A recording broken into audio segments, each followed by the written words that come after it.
So there's two things that we use the hand drill for in our shop.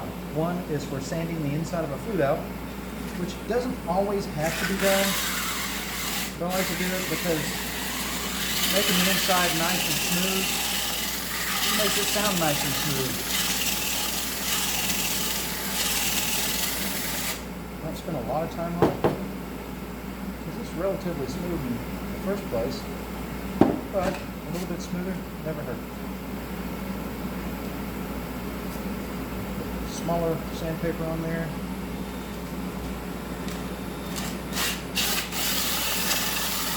And the other side.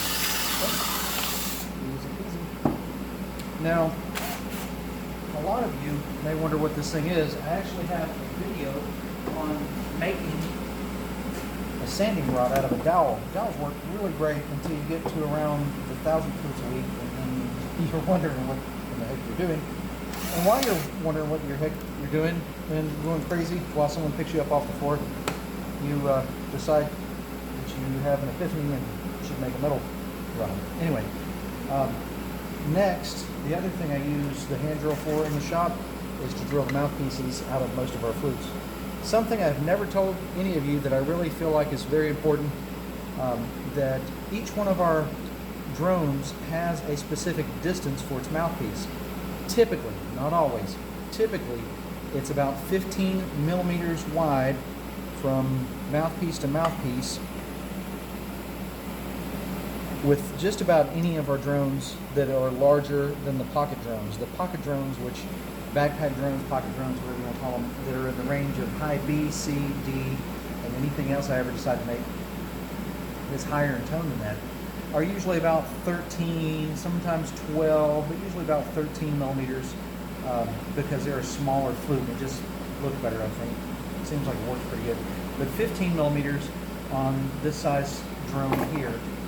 And then when I drill the holes, I try to keep it as centered as humanly possible on the partition between the two pieces of wood, the split in the middle of the wood, and I angle it towards the chamber that I'm going to, rather than going straight down the middle. There we go.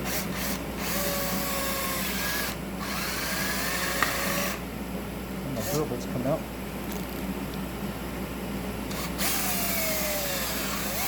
There we go.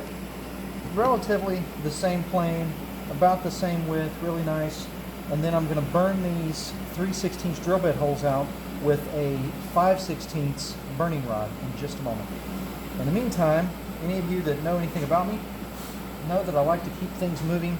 So I've got this rod hot, and I'm going to go ahead and burn this sound hole.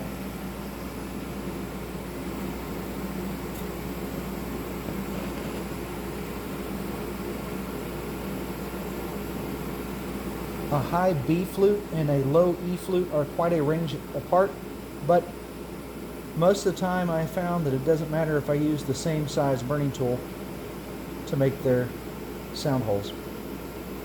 I may make the E sound hole a little bit larger, but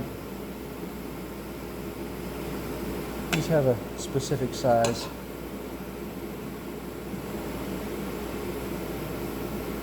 Then, while that's heating up, I'm going to come over here and burn these holes out, just as a starter hole.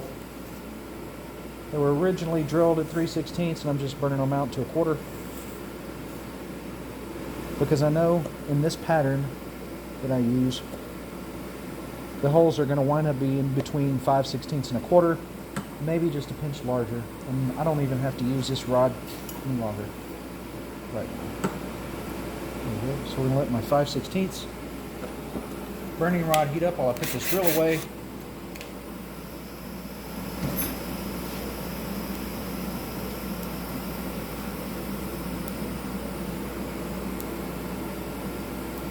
While this 5/16 rod gets hot, I'm going to go back to using the track tool, which is already pretty dang warm again.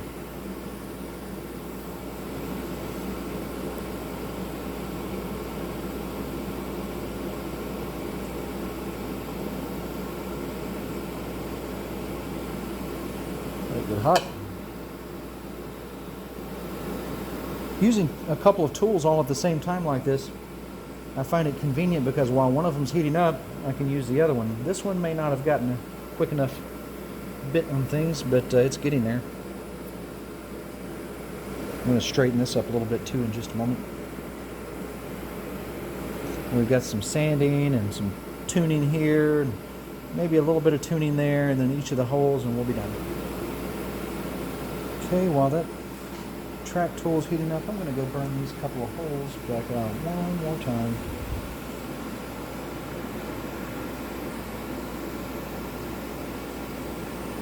Any of you that's ever made a flute before, one thing that you'll notice is the smoother the passage for the air to travel, the better it sounds. So having this mouthpiece into the air supply will really help make the flute sound better and give you better airflow. Likewise, our simple traditions flutes that we make today with a large open mouthpiece are, of course, a way to do away with that altogether. Now, can you make a fifth drone out of one of those, or any kind of a drone with a large open mouthpiece? Probably not as convenient. However, with the standard flutes, having a big open mouthpiece gives you so much more air control and more airflow, and gives you potential to make a really good sound. Now I'm going to go ahead and put a little bit of glue in a couple of places here, only because I'm trying to make the absolute best flute that I can. There's some areas of the wood that just don't like to do what I want them to do unless I put in a little bit of extra work.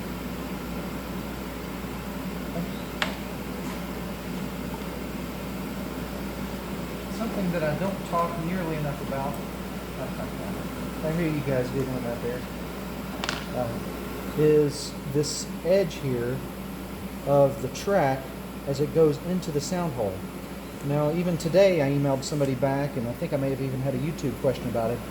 But this track right here, the edge of it, as it goes into the sound hole, if you file that just a little bit with a jeweler's file on any flute, no matter, even if you have one of those flutes with a brass on it, or if you are making a flute that's like this, or has a raised up area, or has a track into the block itself, filing that just a tiny bit. You see, it's such a small amount, barely a millimeter, not quite two. You file it down just a little bit at an angle, which is actually not my idea. That's old technology right there. That's the way old flutes were made. They have that area filed down. I can show you some of the other things that they did, but if you file that down, forgive me, I was exhaling there. If you file that down, it'll not only help make the flute play more clear, more loud, and have a much richer, more vibrant tone, it'll also help prevent the flute from jumping the octave on the bottom note. That's where it goes, ooh, ooh, ooh, you know. So we don't want that to happen. My camera woman over here is chuckling at me. But anyway, yeah, so if you file that little area down there just a bit,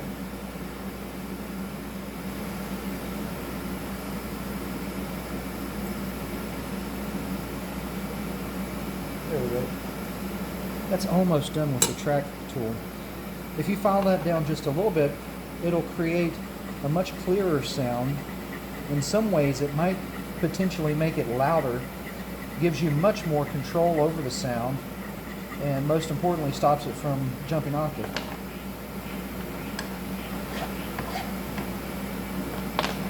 It seems as if I've gotten some glue on my file. That's a little sticky. Anyway, so all I'm doing right now, once again, just clearing up the flow of air as it's going to come out of the air supply hole into the track area. Otherwise, I think we're pretty well done with this.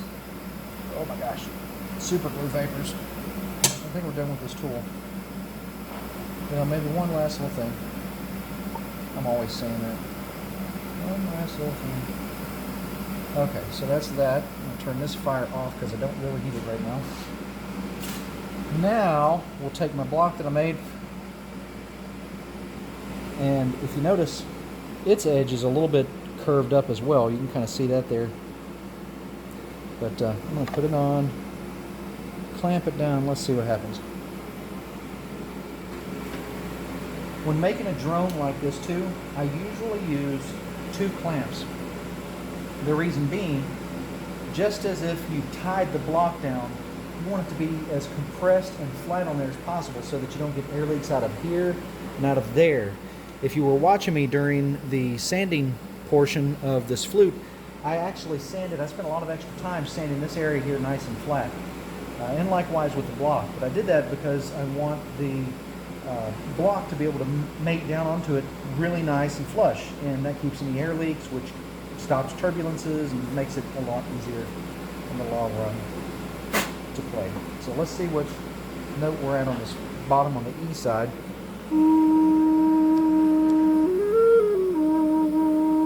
It's an E flat, which means we can cut that off in just a moment. And then the other side's not going to sound just right. It's also a little bit of an E, but we'll cut that off in just a second and turn it into a high B. So let's take this over to the bandsaw. You can see just a little bit of magic. You guys don't have to see it, you can just tell that I'm tuning. It's a flat E, not an E flat.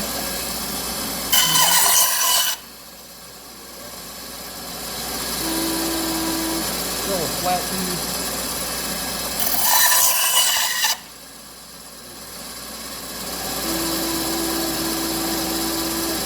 Where I need to use the belt sander on it. Very carefully move these out of the way. Now, if you'll notice, there's a wide section between this flute and that flute. I'm going to actually split it along this flute's edge and bring it up here. Well, just watch it.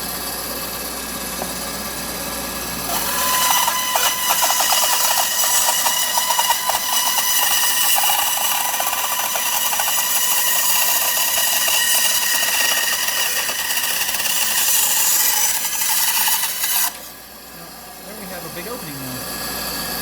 I will let you guys, because this is the interesting part, I'll let you take a look at it. It should be around an A to an A flat right now, I believe.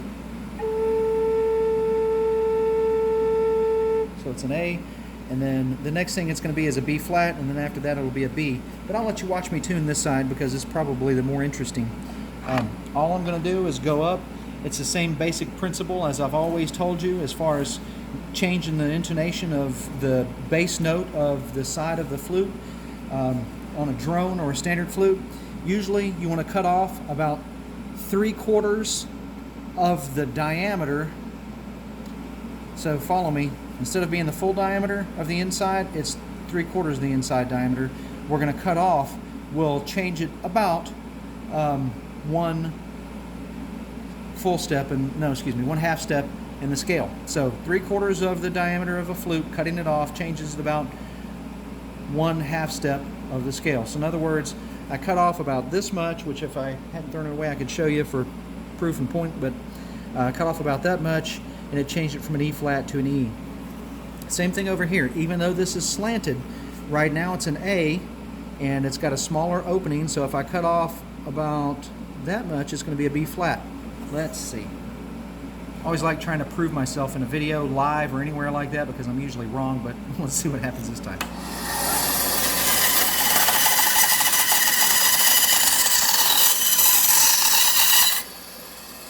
So, my prediction's right. We're going to be probably a flat B, because this isn't a full. You can look at the inside diameter of this right here and look at how much I cut off. I cut off about half of the diameter. Let's see what she looks like. It's a flat B flat. Oh, I wish I was good. Look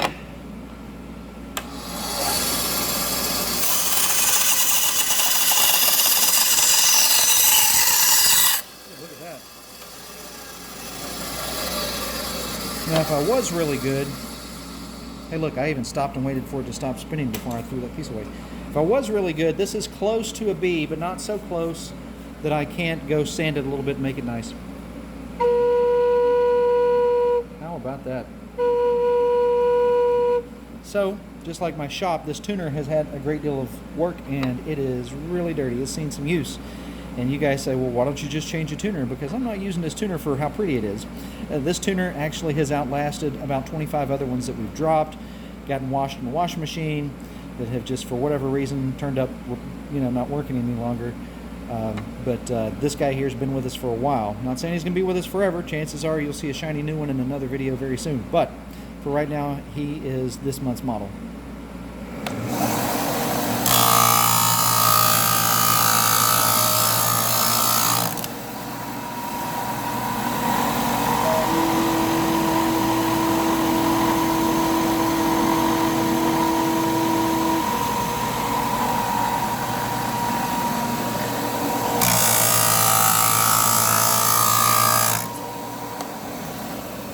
Now, one other piece of advice I can give you, something that you all may not know. Watch this. See that pile of sawdust there?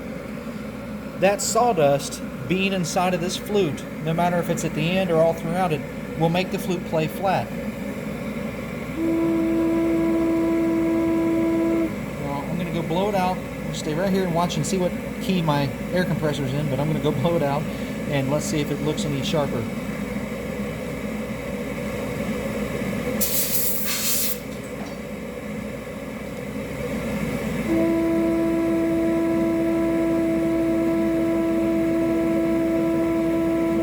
So it's more consistently on the 0 and towards the 10 cents, which is where I usually tune, as many of you may know. So now we're going to tune this other piece of the flute, this pretty chunk of wood here. We're going to make that look nice and tune this up just a little bit. I'm going to take one gander at it real quick. So it's about 50 cents, 45 cents flat B. It needs to be a B either on the 0 or sharp. So let's see where we go.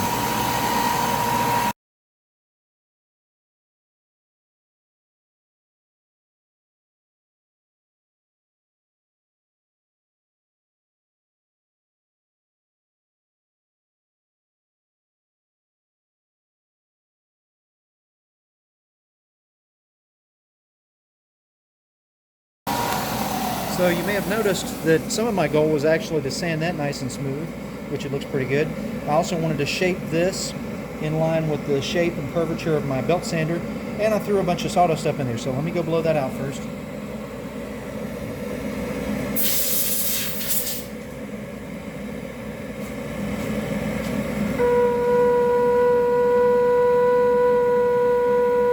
Much better, but not where I need it yet.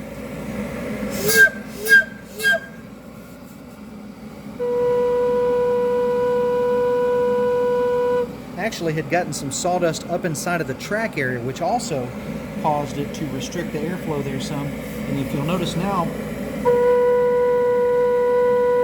it's actually incredibly close.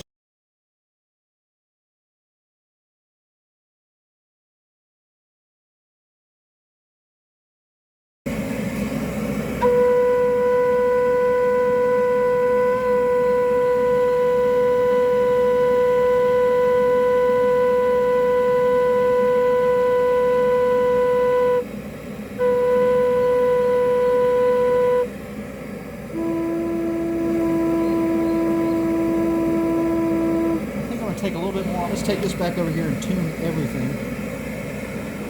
Okay, so we've got the bottom note on each in tune, and they look pretty good. I mean, there's some hand sanding I need to do here. The tone quality is pretty good. I do need to shape my mouthpiece and make it nice and smooth, but overall, I think I'm pretty happy.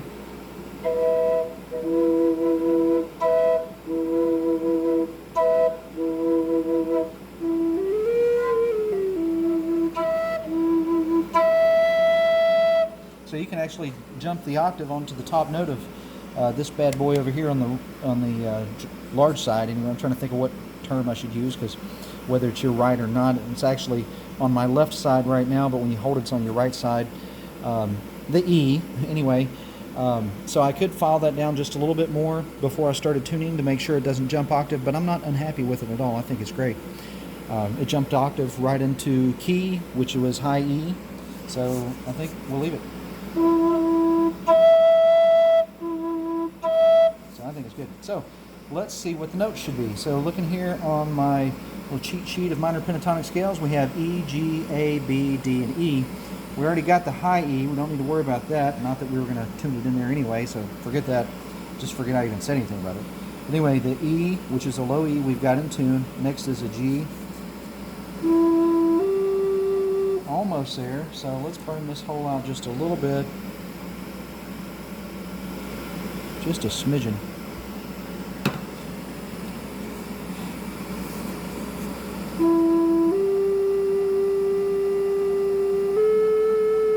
So the A is a little flat, so we're looking at the A next. And as most of you know, I usually tell you not to do something and then I go and do it. I think I'm going to do it right now. Anyway, I'm going to make this hole a little bit bigger, not too much, and then I'm going to go ahead and jump up to this guy and make him bigger, because I'm pretty sure he needs to be that way. Something very important, if you watch, see that smoke blowing out of there? The smoke will make you play flat, so make sure there is no smoke if, indeed, you are a flute maker and a professional that is making flutes in a safe environment, wearing goggles, not just on top of your forehead, and using any kind of breathing apparatus in a 6-foot distance. Oh my gosh, I just dated myself. So anyway, whatever you think is safe, let's do that.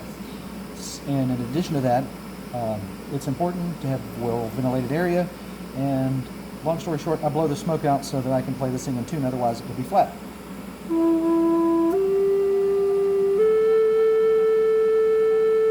That one's still a little bit flat for my taste. And the B here, we're not just going to tune to B, we're also going to tune it to the other side. So it's more important that it's in tune with the other side chamber rather than with just B. You'll find that low B is more in tune with high B when it's a little bit sharp. Sounds crazy, but it's true. So let's make this one better, and let's make this one a little bit bigger. And let's blow the smoke out. I think that looks cool sometimes coming out of there.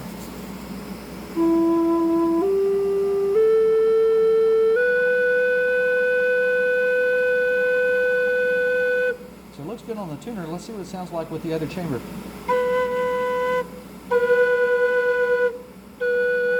Look, it went flat.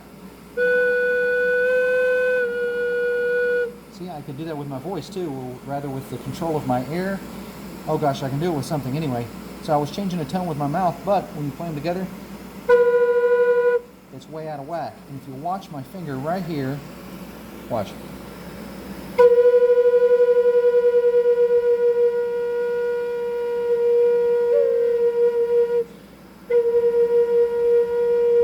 What I'm doing is I'm restricting the airflow on this side, and it makes this side go flatter, which makes it in tune with this hole. Wherever I'm trying to see it in the camera, where's my hole at? Anyway, so that hole right there needs to be larger because it is too flat to be in tune with this side as it is open. So let's make it larger. It'll make the hole a little bit bigger and make that tone a little bit sharper. In doing so, let's see if it's in tune. Dang, we're almost there. One way you can check and see if it is in tune or not is by partially covering this hole. If making it go flatter by partially covering it makes the note more out of tune or vibrate more quickly, then chances are it needs to be larger. So watch, I'm going to do this on the other side again. So what we need to do is make this hole just a little bit bigger.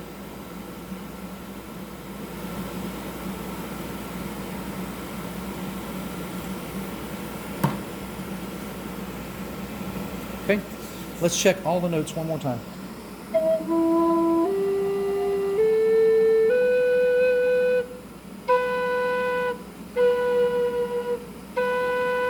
If you notice, blowing it more quickly causes the notes to go in tune.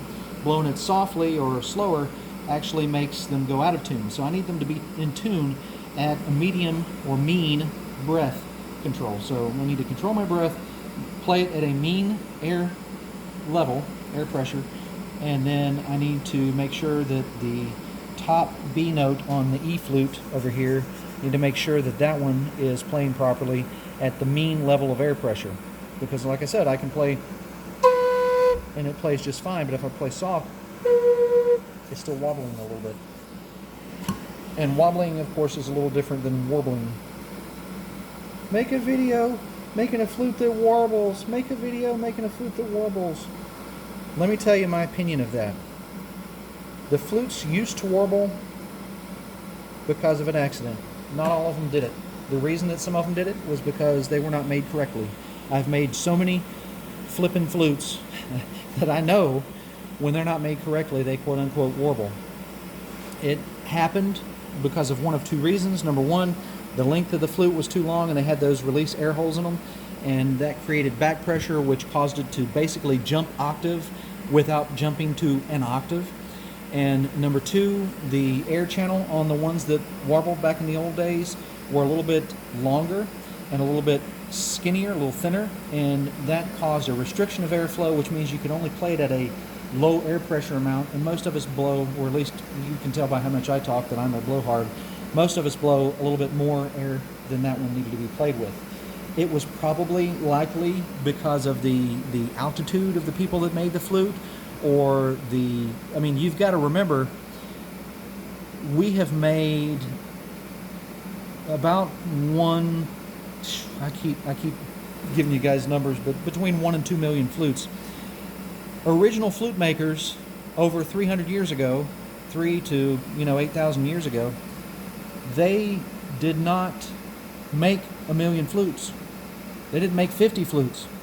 Chances are they probably didn't make 5 flutes in their lifetime, because they were the pioneers of this. They were not flute makers by trade. They were flute makers because they made a flute. Just like many of you are a flute maker by having made a flute. And one flute may not have turned out as, think of the flutes that made it into the fire before they even got finished. But in addition to that, like I said, most flute makers back in the old days had no need to make so many flutes. Clay flute makers, maybe so. Wooden and cane flute makers, Probably not so much.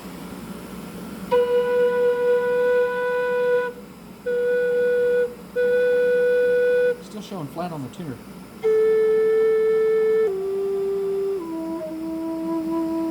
Now the whole thing's flat. Let's see if either this slipped down or I picked up a piece of debris in the track area. Looks like, can't tell. Let me blow it out.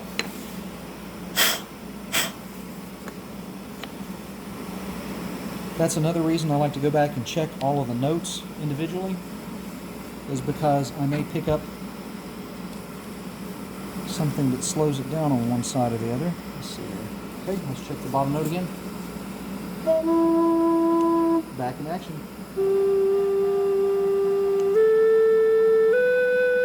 Ooh, that looks like it might be right now.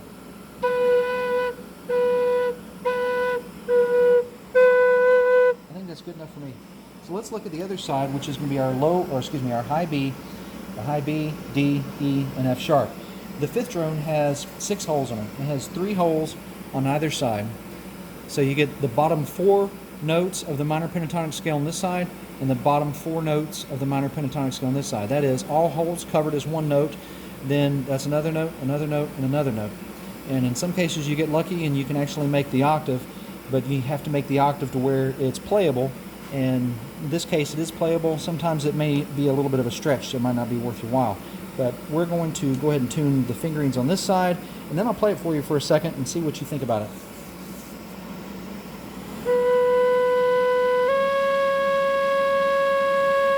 So C sharp is actually B flat. Let's go ahead and make that into a B natural. No, wait a minute.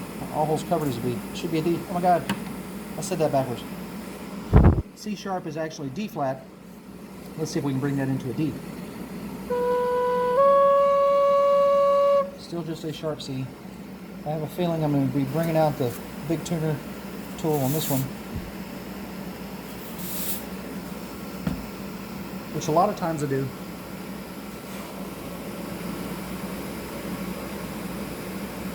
Okay. Haha. This is a 3/8. There's quite a taper on it now, but it'll be fine.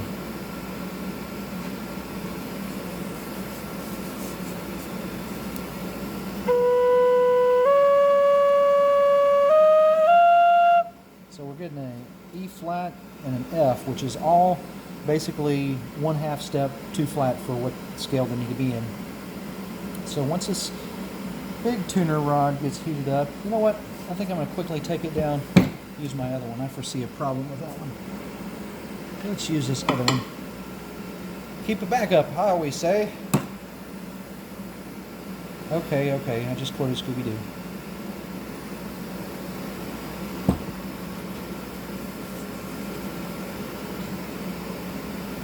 Let's see. This rod's going to be just a minute heating up.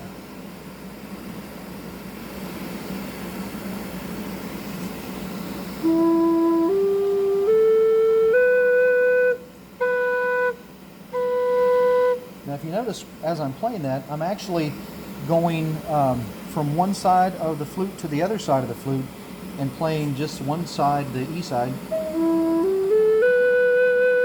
That's the benefit of having 2 separate mouthpieces up at the top, as we made earlier. And let's go to playing both of them together. And it gets right in tune on that B, which is where I want it to be. Haha.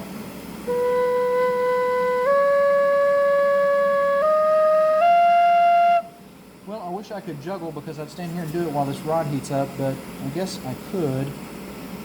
It's getting hot. I was going to say I could sand a mouthpiece while it's heating up, but it's looking like it's getting there.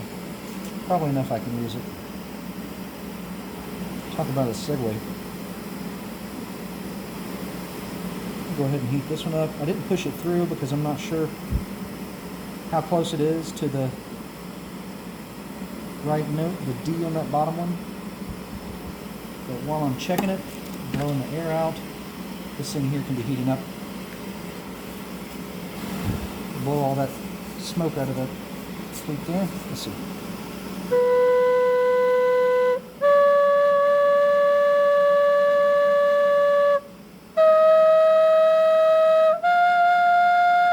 So we're still all a little flat, which means I could probably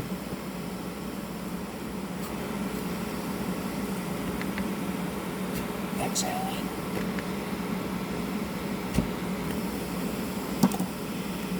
Probably let that thing heat up for a minute. It's almost therapeutic just watching it smoke. We should make a time lapse of that. That there's entertaining. Okay, so let me blow it out, see where we're at.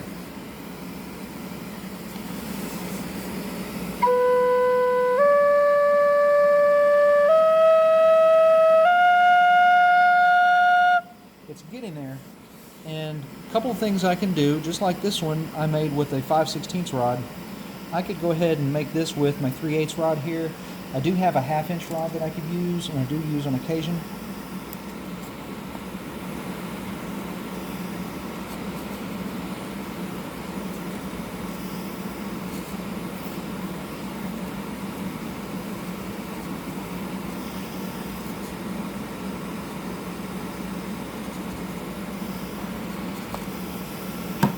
That might have done the trick. Let's see.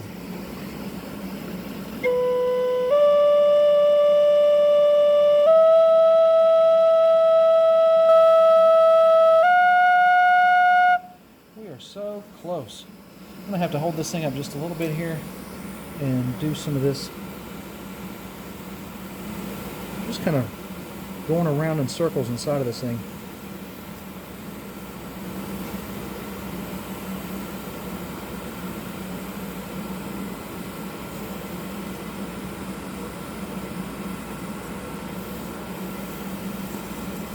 Okay. Let's see if that works.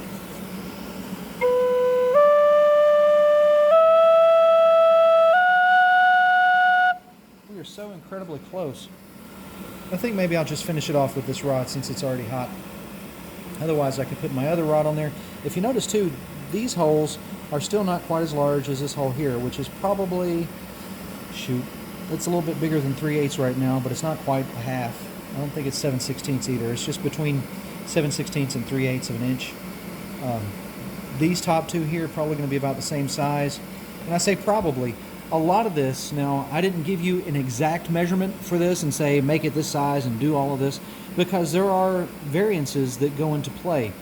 The depth that your router cuts here inside will change it a little bit, and if even though I told you that it was say 9 or 9.25 or something, yours might be 9.3 or 9.4 or maybe just 9. The most important thing though is this track area. The track and the sound hole, that controls the tone quite a bit.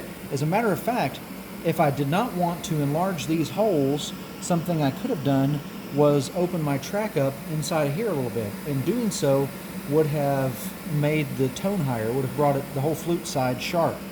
It also affects the way these two holes particularly are.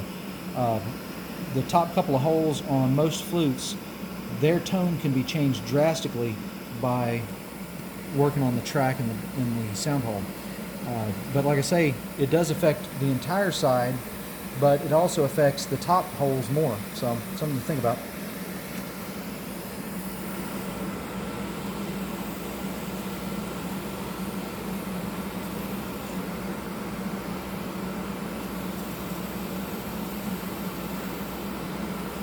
Something else to consider too, any of you that notice I go back over it and do double work quite a bit, the reason I do that is because I go back and retune and recheck all the holes. Sometimes while a hole is hot, it can actually go sharp because the heat allows the air to come out faster, or it even causes the air to come out faster. But let's see where we're at here.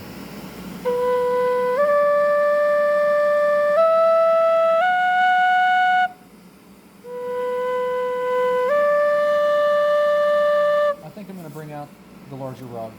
I said I wasn't going to, but this just ain't burning quickly enough.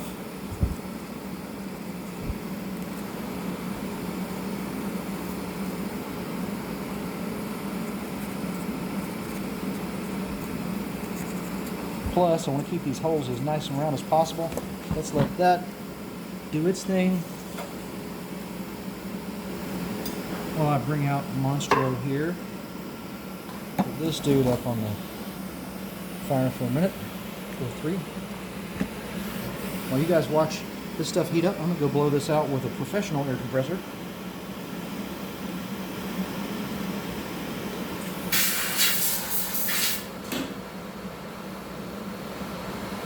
That's right, a professional one, not my lips.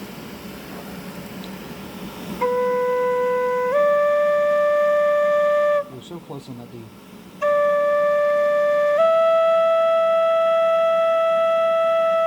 And that's an E there, but not as sharp as I want it. That F sharp also not quite as sharp as I want it. So I'm just going to lightly touch each of these holes. And if you noticed, all of my burning tools are rounded off on the end. Oops, that's not a burning tool. There we go. They're all either pointy or kind of rounded on the end. And it's the same thing with my big 1/2-inch rod that I'll use here.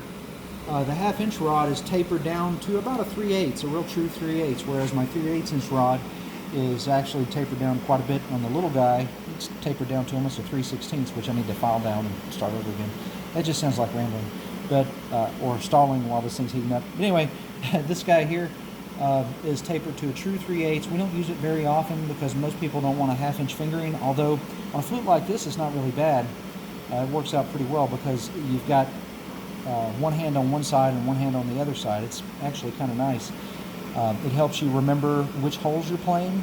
So, as most of you know, we have athletic memory, and athletic memory is what helps, in addition to your wonderful brain that you have, helps you to learn how to play the flute really well. So, learning how to take your fingers off and when to take them off and in what order and all this kind of stuff, which we talk about in some of our flute playing videos and my live lessons. But learning all that kind of stuff is very helpful with the athletic memory, and training your mind to know that you have larger fingerings over here and then smaller ones on this other side here. You know, with these smaller holes, you can actually think about how to play this side in a different way than you think about playing this side. So it's kind of helpful having different size holes on this dude. And I think I've vamped enough.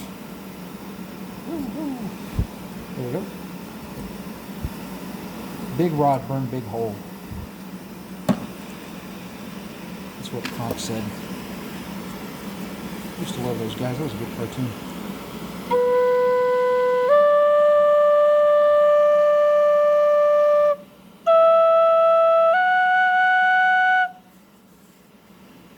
Incredible Conk. What cartoon was it anyway? We used to watch that with the kids.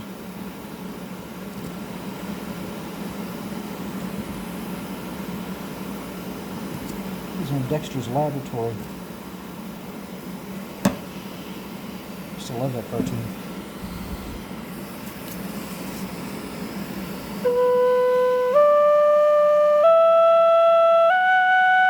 Oh, that sounds cool.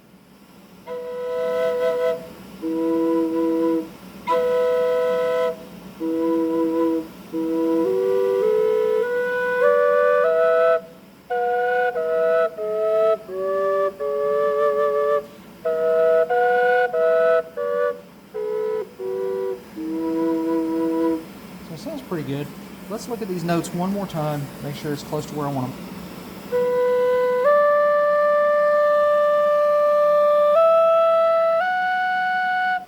I'm going to do this one last, probably, time. A little bit, quite a bit, a bunch.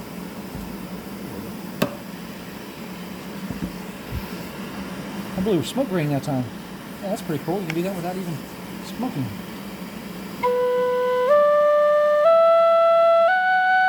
Oh, that looks good. I'm going to turn this. Well, let's not turn the fire off yet. I do have to put the dark mark on it. Let's see, where did I put that dark mark maker? Patent pending, I'm sure that this is just a dark mark, or rather a mark which is dark. It is my bear symbol. Da-da-da-da-da-da. While the bear symbol is heating up, let's sand this. How about that? That's a good idea, right? So I'm pretty happy with the way it turned out. It looks good. The fingerings all feel good. It's easy to hold. and I spent some time sanding it off camera just because I know it gets boring watching me sand, but sanding this area right here really makes it look sharp. I mean, from the front, which is how other people are going to see it, I think it looks pretty good. It looks pretty good from the back too, I just haven't looked at it. But otherwise, this is a really good 5th drone flute. And once again, the reason it's a 5th drone is because the scales are a perfect 5th apart. You can look up and find a great deal of information on the circle of 5ths, the circle of 4ths, and find out what a perfect 5th is and what it means in a scale, what it means when you set 2 minor pentatonic scales beside one another, a perfect 5th apart, and how each one of the sets of notes have their own harmony. It's really amazing. And then, like I say, in addition to that, don't forget that this note here, B in your B, has to match this note here, because if it doesn't, your audience or buyer will notice immediately. So in my case, it's not the audience that will hear it necessarily, because of course I can play it in tune regardless, but I don't want my buyer to receive a flute like this, or as this one may be a gift for somebody really important. I want to make sure that it plays properly for them. So anyway, this note is perfect with this guy over here, which is great. Let's hear what it sounds like just on the one side. This side. Sounds pretty good. Let's see what they sound like together.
Sounds pretty cool. Anyway, I think this guy turned out really great. Hopefully it's going to be a well-received gift for my friend that you guys might eventually get to find out who it was. I always say that kind of stuff, don't I? Anyway, so this is how you make a 5th drone. The 5th drone turned out really well, I think. I'm very happy with it. And I think that the video really shows what kind of work it takes to make a 5th drone. You can make it a number of different ways. Could you make an A-frame one? Yes, you could. I like the close together because it's more ergonomic. The A-frame, you'll be out like this, and you'll be like, you might look like a penguin or something playing a flute.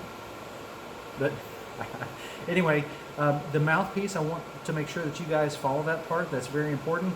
This is convenient because having that 15 millimeters apart, and once again, that's per center, not the width of this area here or their area there, but the 15 millimeters apart per center, about 5/16 inch diameter holes, which is what I do on most of my flutes, except for the small ones, get a 1/4 inch hole. But the standard size flutes and larger flutes all get about this size. That makes it convenient where I can easily go back and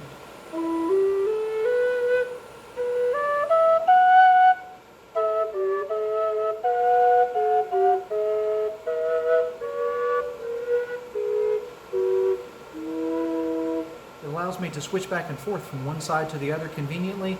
I'm not spreading my mouth so far apart, which a lot of people, especially new drone flute makers, have a tendency to make the holes really far apart, thinking that they need to be far apart so you can get to them.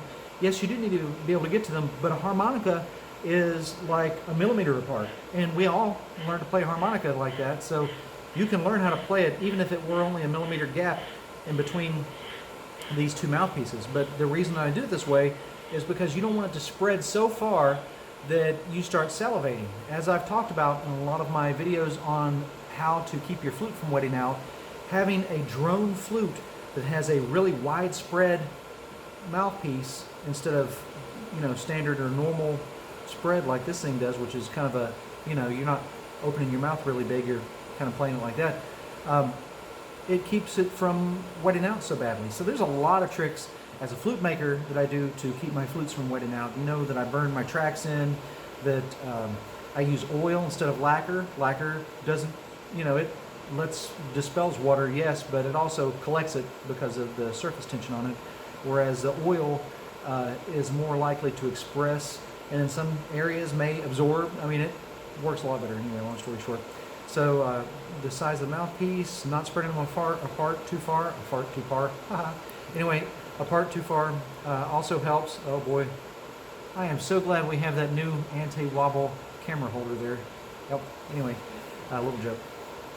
But so that you don't have a fart and a par up here, you know, is that camera wobbling?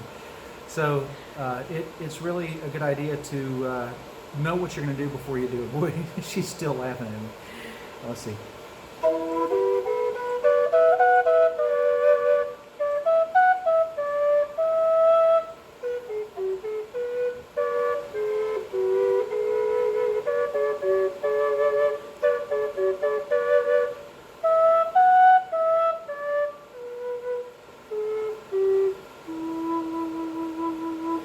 So anyway, a lot of stuff you can learn by my blathering sometimes. So I hope you guys have enjoyed this video, or if we're going to put this part of the flute making video at the beginning instead of the end, I hope you will enjoy this video.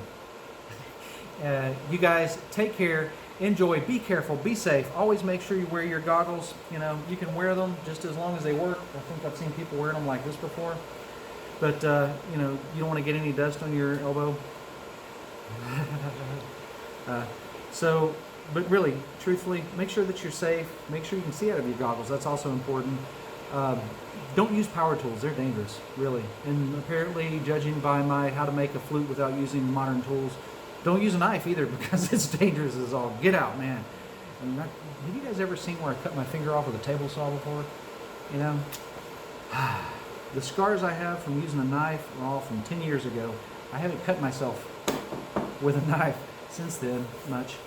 But any which way, you guys be safe, take care. I hope that you have or will enjoy this video. And if you have any other ideas or questions or comments, positive ones especially, and you, Mr. Thumbs Down, say hi sometimes. We'd like to hear from you. But you can do it from one of your other accounts if you need to, buddy.